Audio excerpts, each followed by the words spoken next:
here with Natasha, Netherworld Haunted House, world famous, right here in Atlanta, Georgia. So here at the Netherworld Haunted House, out in Stone Mountain, Sunday night.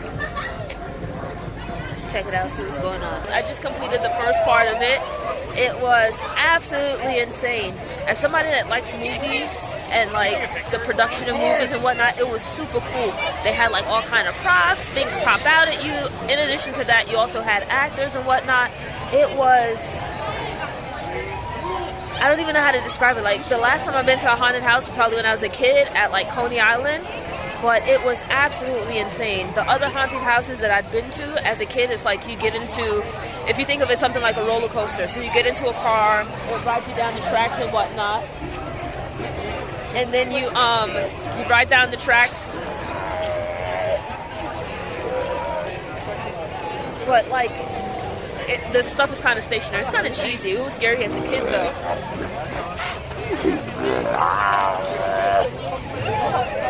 But it's like usually you're in like a car, they ride you down the track and stuff, things pop out at you, but there aren't typically like actors or actresses in there.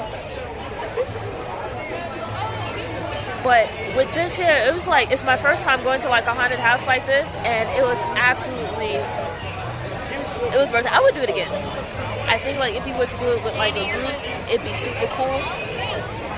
Cause like some of the stuff jumping out at you, more so like the people, like that was kind of scary, or the things that would pop out. But like the props and whatnot, I thought like I was walking through like with a big smile on my face the whole time, because it's like I look at it and it's like it's a cool experience, but you walk through and it's like the creativity that it would take to put something like this together, and then like the actors that you had in there as well, really cool. I would definitely recommend it. It's like, usually I don't really do anything for Halloween or whatnot, but like this year, for whatever reason, you know, like I'm looking forward to watching some scary movies, to, you know, we're going to do like a caramel apple buffet kind of thing and whatnot, and coming to the haunted house. That was cool. So it's like, you know, it's a vibe, man. Like if you get a chance, I would certainly recommend it. Now, granted, if you have like, heart issues, asthma, epilepsy, anything like that, this ain't the thing for you. You know, because it's intense. My mom came with me.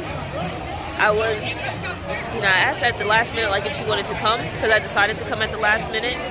And so, she came, we walked in, and we got, like, just within the entrance. And she grabbed my hand, and I was like, fine, like, I'll hold your hand and we'll just walk through. The first thing that popped out, she was like, nah, I'm done, and walked back out.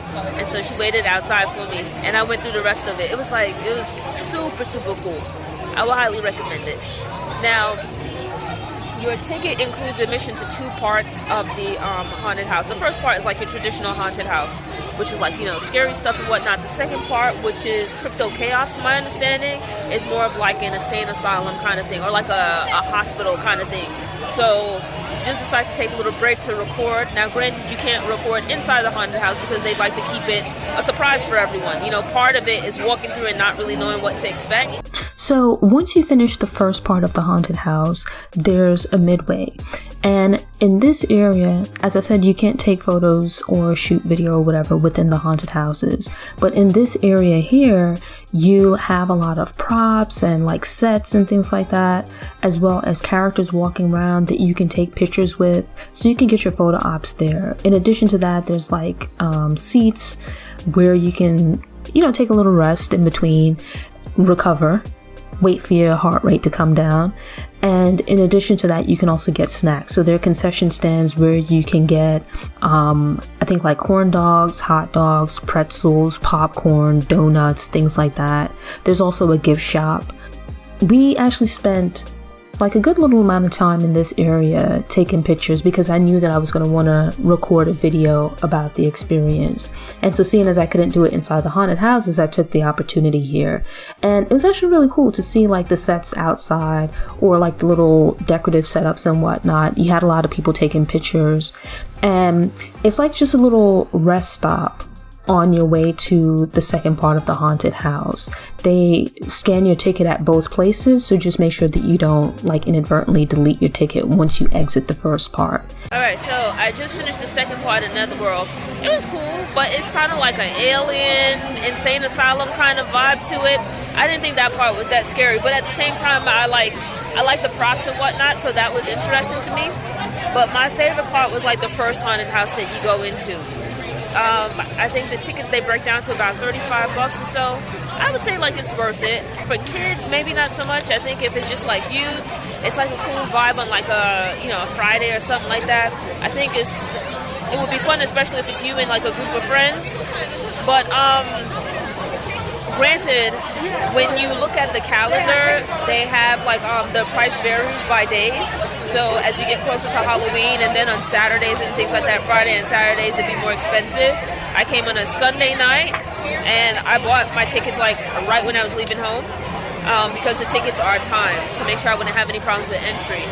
And so, I think like it's cool. Now, granted, I think it might be a bit pricey if it's you and you have like a significant other or spouse, plus you have kids and stuff. It'd be pretty pricey at that point, because I don't think they do like tiered pricing by age. So like, I think kids pay like the same price as adults. I've seen like a lot of kids in here. I would imagine that they're walking through as well. So I think like it really depends on the individual. They do not allow children under the age of 7. And I would say if you have like heart issues, asthma, epilepsy or anything like that, because there's a lot of flashing lights, that's probably not the event for you. It might be a little bit too intense. I did come with my mom. We went into the first haunted house and got into the entrance, and maybe just a few steps into it, she was like, no, like the moment the first thing popped out. And so I walked it back out to the entrance, and she was able to sit in Midway until I was finished. And I went through the first haunted house by myself. The second one was less intense, and so she was able to walk through that one. I didn't think that the second part was that scary at all. I actually really liked the first part. Enjoyed it. I think if it was like cheaper, I would probably come back. I'm gonna tell like a few other people that I know about it, because I think it's like something cool to do, like just to get out the house and do something fun and entertaining. So yeah, definitely a must. Netherworld out in Stone Mountain. I'd say check it out. Not for you if stuff jumping out at you might cause you any problems or whatnot, but otherwise it's pretty cool. I like it. And I can see this as being something that you come to each year to see how they switch it up and change it around. When I looked into it, I know there are a few like different haunted houses. I believe this is like one of the most popular and probably one of the most long running, where it's like seasonal, but it's been going on for years. And when I read like the reviews, it had like 3,000 and something reviews, I think like 4.5 stars and whatnot. Certainly well deserved. It is incredible.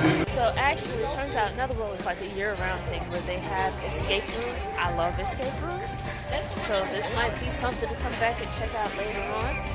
So it's like a year-round thing, and I guess in their parking lot, because you actually park across the street, that's like where they have a haunted house. So I guess like year-round you can do the escape room activities.